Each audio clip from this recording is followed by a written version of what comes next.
Assalamualaikum warahmatullahi wabarakatuh. Berjumpa kembali dengan saya Devi Permanasari dalam program Suara Perempuan Muslimah.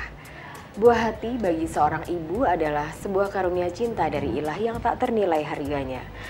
Dan berusaha selalu memberikan surga yang terbaik untuk putra-putrinya, pastinya itu adalah dambaan semua ibu untuk para buah hatinya.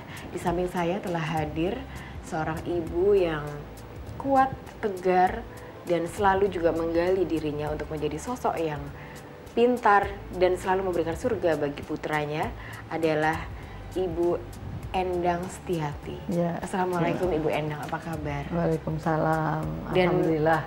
Kita semua mengenal beliau ini, Ibu Endang, sebagai ibunda dari Habibie Afsyah. Iya, betul. Gitu ya. Nah, Bu Endang, tadi saya juga singgung bahwa semua ibu tentunya mendambakan atau bercita-cita atau bahkan menjadi sebuah tuntutan moral sendiri untuk memberikan surga kepada putra-putrinya. Gitu ya Bu ya? Iya, betul. Nah sekarang kebanggaan ibu menjadi ibunda dari seorang Habibie Afsyah dengan salah satu yang ibu realisasikan adalah sampai membuat blog. Ya. Begitu ya, yang ibu beri judul blognya adalah ibuhabibie.com. Ada apa di blog itu? Jadi sudah seperti disampaikan Mbak tadi ya, Mbak Devi, bahwa seorang ibu selalu ingin memberikan surga buat ibunya, buat anaknya. Nah, surga ini kadang-kadang banyak banyak perbedaan. Ada yang memberikan surga dalam bentuk materi yang berlimpah. Cuman kalau saya karena keterbatasan materi juga, saya hanya bisa memberikan surga itu dalam artian kasih sayang dan cinta yang penuh lah pada anak saya. Terus perhatian dan pendidikan. Dan itu sebenarnya adalah poin-poin yang kadang orang lupa bahwa itu sebenarnya yang penting. Jadi bukan materi semata ya Bu ya. Gitu. Nah, ada yang menarik bahwa Habibie ini pada saat dia masih kecil, itu dia mengalami ada lumpuh permanen gitu hingga sekarang. Pernah nggak Ibu, meskipun Ibu selalu berusaha memberikan surga yang terbaik dan Ibu menganggap bahwa anak ini adalah amanah yang dititipkan Allah untuk Ibu, gitu ya. Tapi pernah tidak saat itu ada kekhawatiran bagaimana kelak masa depan anak ini? Ya, memang itu terjadi pada diri saya. Waktu Habibie kecil dan divonis sebagai anak yang akan menderita kelumpuhan. Waktu itu usia Habibie sendiri berapa? Waktu itu sampai divonis permanen itu ya kira-kira 5-6 tahun ya. Karena awalnya kan saya juga masih berjuang, masih berharap masih bisa berjalan, hanya terlambat saja. Tapi karena sudah vonis sudah begitu, dan saya juga baca-baca juga penyakit seperti itu juga memang tidak ada obatnya dan tidak bisa diobatin, maka saya berpikir ya lupakan masa lalu dan saya ingin fokus pada masa depan. Hidup harus tetap bergerak. Ya, hidup tetap harus bergerak, dan apapun yang terjadi, sukses itu tujuan, begitu. Nah, akhirnya saya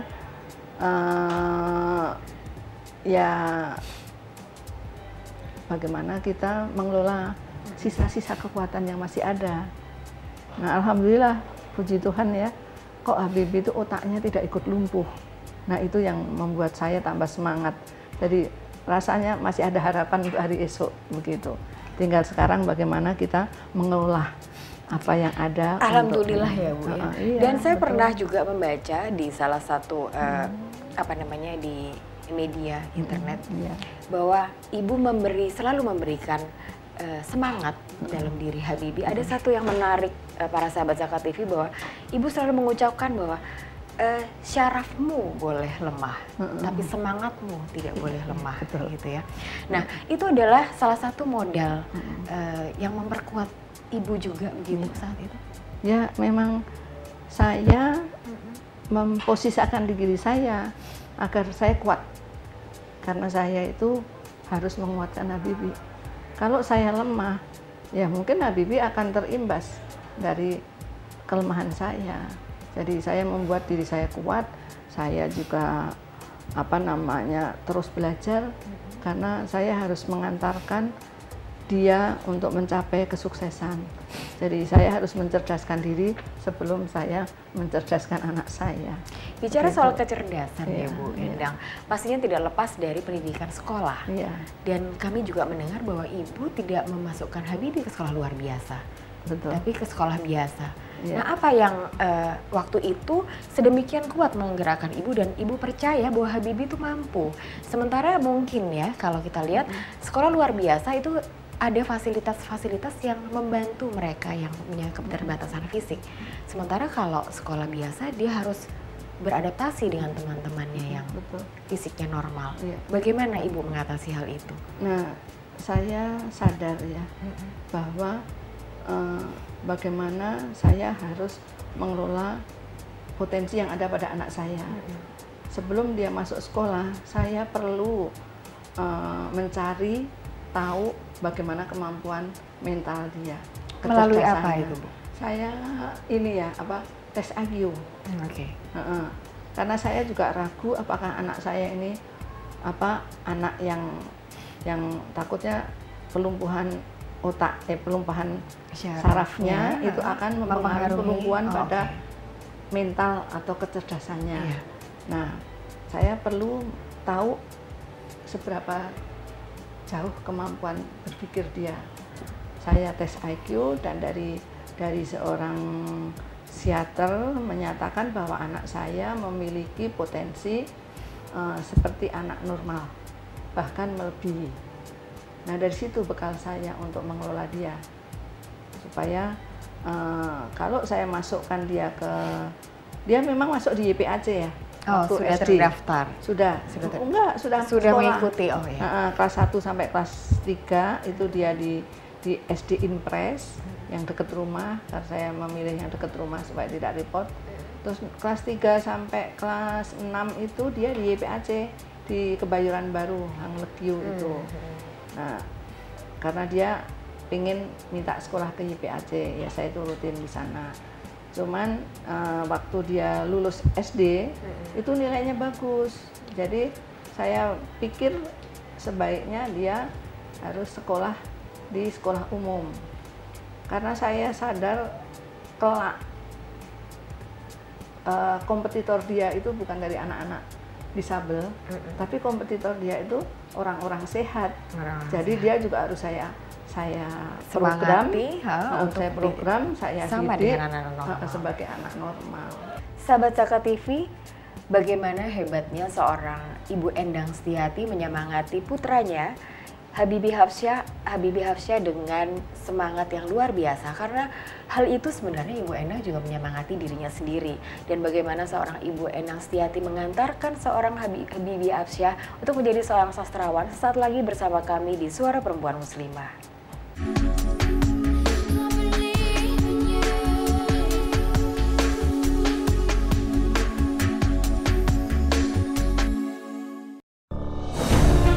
Ketika keindahan dunia merebak keselarasan, berbagi kemesraan.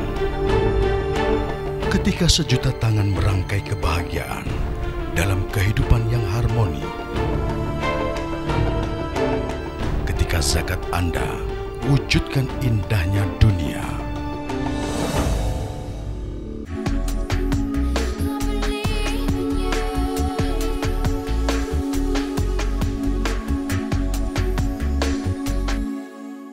Sahabat Zakat TV, menciptakan surga bagi putra-putri adalah kewajiban seorang ibu. Dan cara Ibu Endang Setiati ini adalah memberikan kasih sayang yang total dari seorang ibu kepada buah hatinya. Dan bentuk ketotalan itu adalah bagaimana seorang Ibu Endang jeli melihat perkembangan putranya dari hari ke hari. Bu Endang, dari kecil pastinya Habibie ini selalu dalam pemantauan Ibu. Dan Ibu sangat tahu apa yang dicita-citakan Habibie kecil. Ya pernah dia itu bercita-cita sebagai sastrawan gitu. Terus saya juga, namanya anak-anak cita-cita kan sering berubah. Tapi saya melihat potensi dia dalam membuat karangan, menulis, itu bagus. Terus saya amati juga kalau dia membuat kalimat-kalimat itu seperti ajaib gitu. Ada satu punya ruh gitu tulisan dia. Apa contohnya, Bu? Misalnya kalau dia menyatakan bahwa setiap manusia itu punya kemampuan yang berbeda. Itu adalah statement Habibie sendiri yang dia tulis di dalam salah satu karangannya. Iya.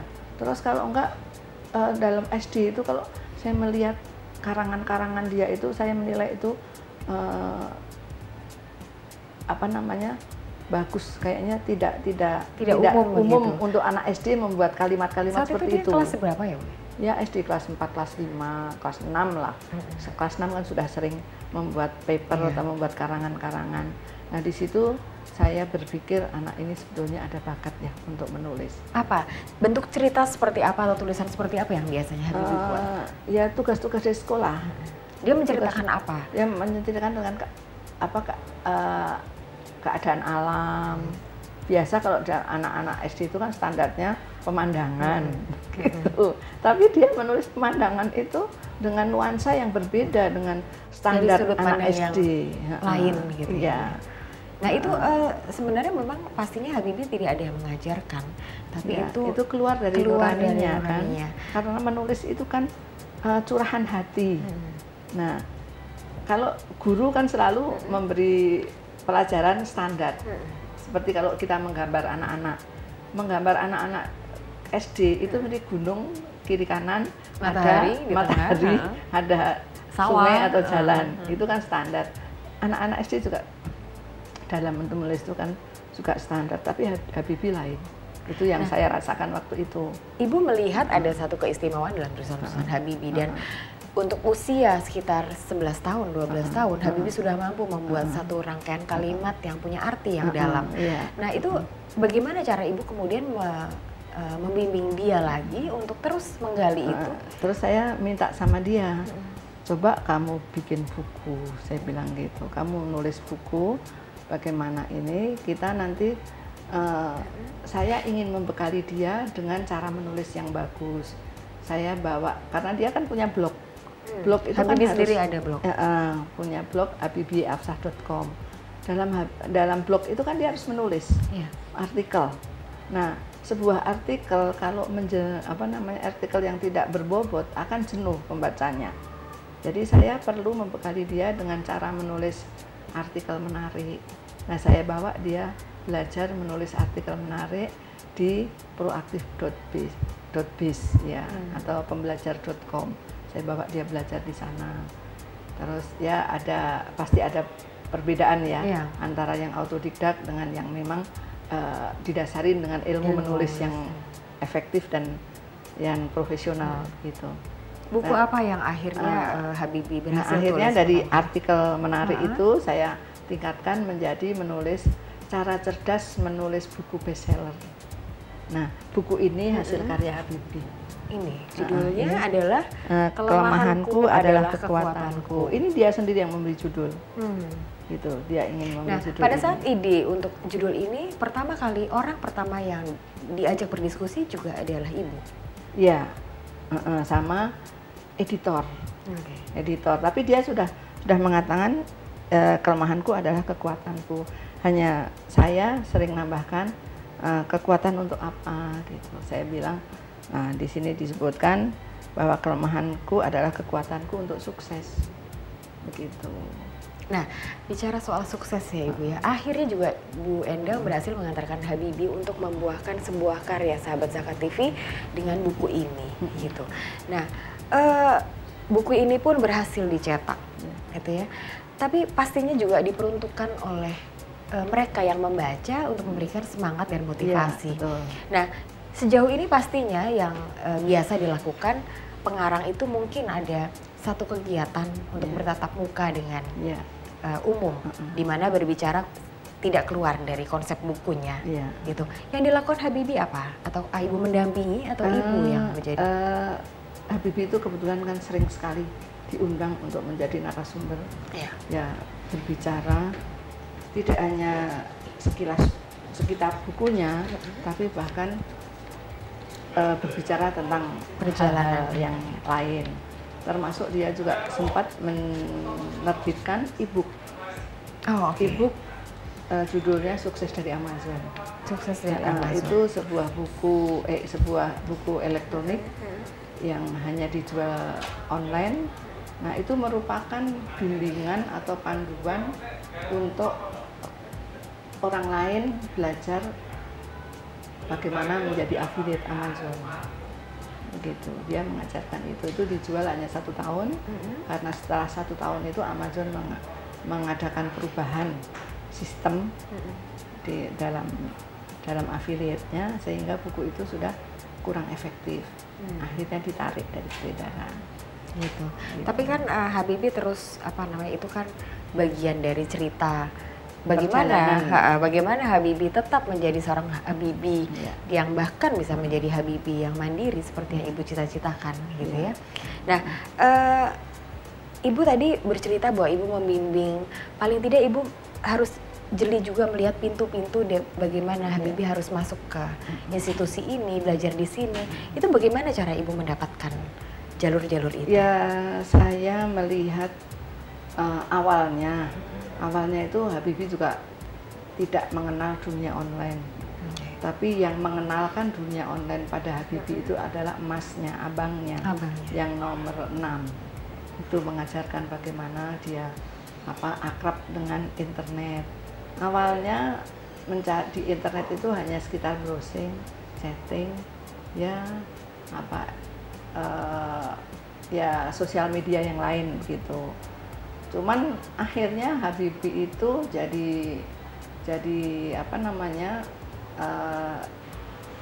kehidupannya sehari-hari itu hanya berkutat di depan komputer saja, internetan saja, sampai ke game online. Bahkan cenderung itu maniak gitu loh.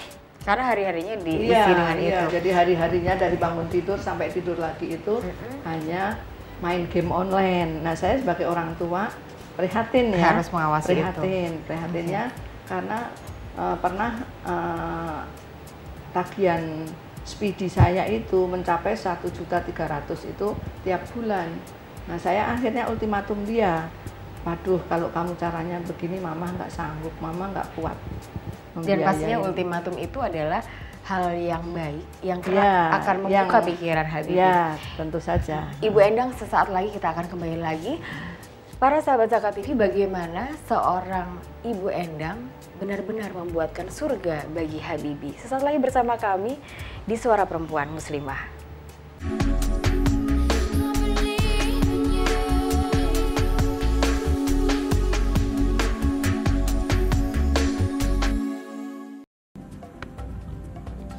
Semangat kemenangan harus berasal dari sportivitas yang datang dari hati.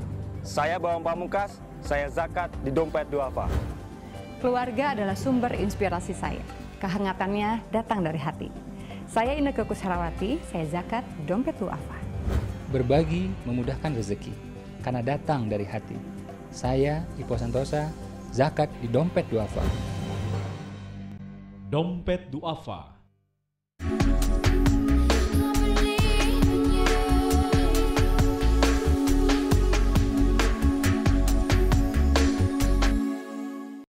Sahabat Zakat TV, tadi Bu Endang Setiati bercerita bahwa terpaksa harus memberikan ultimatum untuk Habibie, tapi itu sebenarnya adalah salah satu bentuk kasih sayang dan menciptakan surga ya Bu ya, gitu. Nah, Bu Endang, tadi Bu Endang juga di awal menyebutkan, dan saya menyebutkan bahwa Ibu mempunyai blog, gitu ya.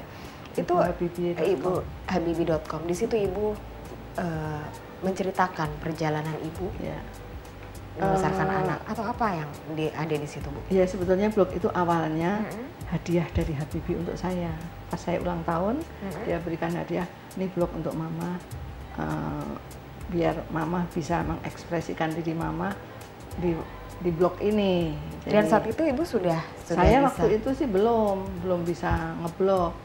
Cuman karena sudah diberikan blog, ini kan satu perintah yang ini bahwa saya juga harus belajar ngeblog. Nah, di situ saya mulai membuang membuang istilah gaptek yang gagap teknologi, saya harus merubah menjadi gaptek itu gampang praktek. Oh, begitu. Jadi berarti kalau ada anggapan bahwa Bu Endang ini adalah ibu yang canggih, awalnya sudah canggih, itu salah besar ya. Jadi sebenarnya ibu mengawali benar-benar dari nol. Jadi semangat yang ibu berikan untuk Habibie itu sebenarnya adalah semangat untuk ibu sendiri. Iya. Dan ibu menyekolahkan Habibie, membekali dia dengan pendidikan-pendidikan, itu sebenarnya juga Ibu Endang membekali diri ibu sendiri untuk pendidikan. Iya. Nah, bagaimana ibu sendiri akhirnya terus menggali kemampuan itu dan berhasil gaptek itu tadi ibu ganti menjadi gampang praktek. Gampang praktek. Nah, itu bagaimana? Ya, dunia sudah berkembang dan setiap ibu harus jadi ibu yang cerdas. Karena tugas kita tuh harus mencerdaskan generasi-generasi penerus kita. Nah, dari situlah saya sadar saya harus belajar tentang teknologi masa kini. Zaman saya lulus tahun 70 itu tidak ada komputer, tidak ada internet. Jadi saya harus mempelajari apa-apa yang tidak saya miliki, potensi yang tidak saya miliki itu untuk menjadi bekal bagaimana saya harus berkiprah mendampingi Habibie. Dari mana ibu belajar itu? Awalnya yang memberi belajar Habibie. Justru ibu belajar juga dari Habibie? Dari Habibie. Terus kalau saya sedang dampingin Habibie di pelatihan, kan paling tidak ada ilmu-ilmu yang nyantel ya, gitu. Nah itu yang saya terus kembangkan gitu. Jadi sambil menyelam minum air ya, Bu? Kan seorang ibu tidak boleh berhenti belajar kan, Mbak, ya, betul, supaya kita menjadi ibu yang tidak ketinggalan zaman. Nah, kadang ada yang lupa di sini para ibu yang lain kalau menuntut putra putrinya untuk pintar, gitu ya, disekolahkan, itu kadang-kadang untuk mendampinginya itu yang terlewat begitu. Ya. Ada kiat atau yang yang bisa ibu berikan untuk para ibu-ibu yang lain? Ya, sebaiknya kita jangan hanya memerintahkan pada anak kita saja ya. Jadi kita juga ikut action gitu loh, Mbak. Supaya anak itu juga punya semangat. Karena ibunya juga belajar begitu. Jadi alhamdulillah akhirnya saya bisa bersinergi. Bekerja sama dengan Habibie karena sifat Habibie itu dia lebih senang bekerja tanpa berhubungan dengan manusia. Dia lebih senang bekerja itu dengan mesin. Nah, dan itu lewat internet. Ya, lewat internet itu terus mencari kegiatan-kegiatan atau bisnis yang memang tidak berhubungan dengan manusia. Dan akhirnya tadi kegiatan untuk hanya bermain game Habibie alihkan menjadi di bisnis online ya? Iya, jadi saya pikir kita menggali hobinya untuk kita alihkan menjadi profesinya. Jadi tadi ultimatum bukan untuk mengekang Habibie untuk berhenti gitu ya, tapi justru tetap bermain tapi ke arah yang produktif. Tidak hanya sekedar main, menghabiskan waktu, membuang energi dan dengan biaya yang tidak murah. Tapi saya lebih menginginkan dia bisa berkarya walaupun dengan biaya mahal, tapi ada hasil yang positif buat dia maupun buat orang lain. Nah, ibu tadi ibu sendiri kita akan kembali lagi ke blog yang ibu miliki, gitu ya.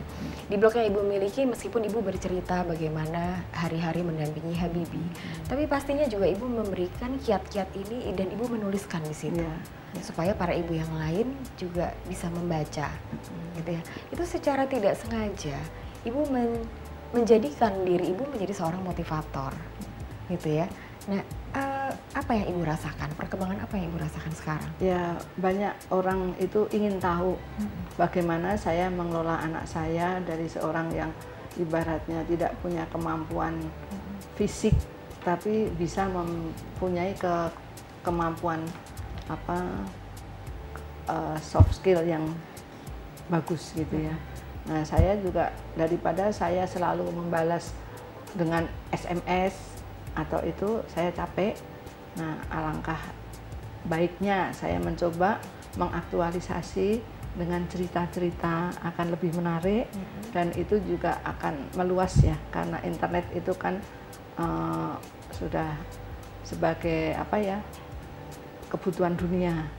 Jadi siapapun dari manapun bisa mengakses asal tahu kata kunci. Nah, kata kunci segala itu yang membuatkan Habibie. Jadi saya pokoknya ibaratnya tinggal pakai, tinggal mengelola bagaimana kita upload data, upload gambar, upload ini ya dengan kegaptekan saya tadi, tapi saya mencoba ya. Saya nggak mau gagap teknologi karena rugi buat diri saya tetap mencoba untuk praktek. Dan ternyata tidak susah, gampang gitu. Selagi ada kemauan. Ya, selagi ada kemauan. Bentuk rasa syukur Ibu, akhirnya Ibu di samping menjalankan blog sebagai hadiah dari Habibie, Ibu juga membuat buku Surga buat Habibie. Betul. Dan rasa syukurnya lagi ada satu lagi, Ibu membuat Yayasan Habibie. Bisa diceritakan singkat, Bu, ada apa di yayasan itu dan apa yang Ibu lakukan? Yayasan Habibie itu sebetulnya keinginan Habibie untuk membuat satu wadah dalam dia untuk menyalurkan kegiatan sosial dia. Jadi alangkah baiknya kalau wadah itu juga memiliki legalitas hukum. Nah, jadilah Yayasan Habibie yang didirikan sejak September 2008. Nah, jadi sekarang sudah sebagian besar itu juga biaya dari kegiatan itu diambil dari keuntungan bisnis Habibie. Jadi kita mencoba membuat yayasan. Saya memang tidak pernah minta sumbangan atau mencari sumbangan, karena kesannya nanti yayasan anak cacat hanya mau mencari sumbangan saja. Saya tidak gitu. Justru Ibu membuka wacana yang jauh lebih positif ya, Bu ya.